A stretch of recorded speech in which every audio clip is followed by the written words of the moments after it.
aron keng thari kan sil char tar mara tuan sil to hi puna ani uluk khop mai sil po bot loi amang tian lau khop mai tian phai lagi kan sil thri ni kan sil cho ra thì hian sort turin lo zai le char tar ni ai chana ni a chana hi ne cho khop mai tian zai do hi chuan apok pop pop thri na tian sil ve ve ten zai a ta aza ala ya tian zai le a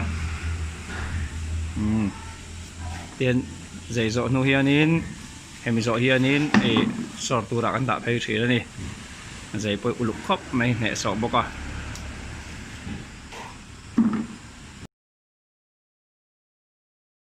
hian ni sor mek ani tu la hian ne so khop mai a fe la le ten sor mek ani an ni hi an sek to a nimbu je nga man ngai to lo ni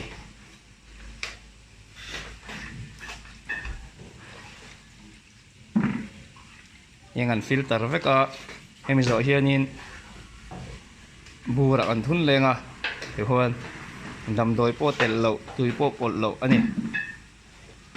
tui hi chu sil fai na mi ro lo pa lo chu ba chu tui hi atel lo sim sim top mai ni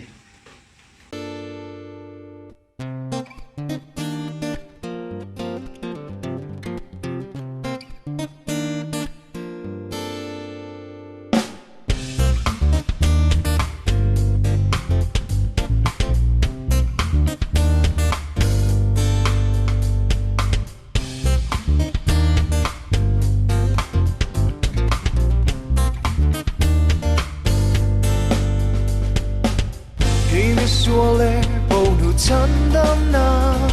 lấy alo calin ti le guardo lovin cadani tuarmo o ava tu kem min mangai na